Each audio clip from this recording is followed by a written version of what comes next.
Now we know the difference between end goals and action objectives. The Yerkes-Dodson law is crucial for success, and if you've never heard of it, you will in a second, because now we're going to talk about setting your end goals the correct way. Correct end goals should be SMART. I bet all of you have heard of it. Here's a quick repetition. It should be specific, measurable, achievable, relevant, and time-bound.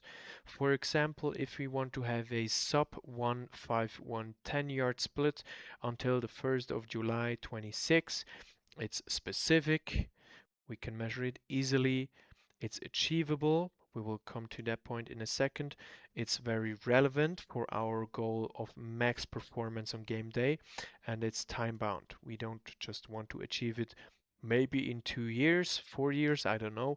We want to achieve it in 6 months, for example. Now I said the goal should be achievable. Let's talk about optimal range real quick. The Yerkes-Dodson law is this one. On the left vertical y-axis, you can see your performance. On the bottom horizontal x-axis, you will find the level of stress, physically or psychologically. Let's do a few examples.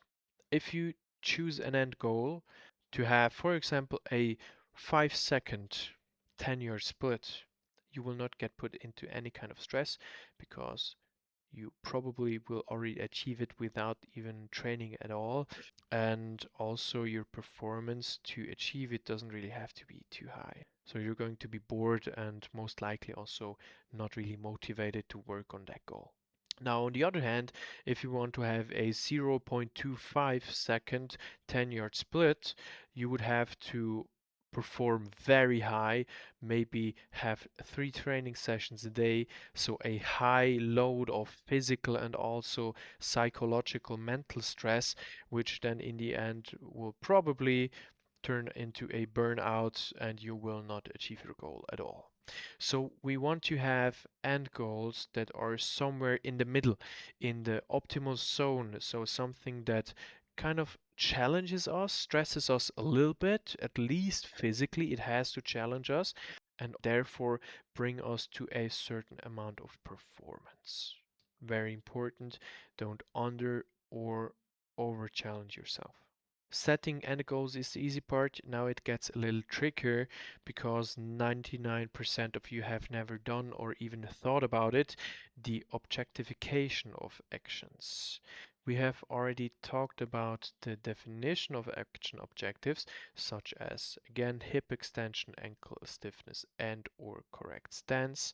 Now we want to know how do we objectify them. As I said, we cannot just take a video and then put on a goniometer to see how many degrees of hip extension we achieved in this training session. And again, we then also don't really know what to do with that number. Now, there are plenty of ways to objectify your action objectives.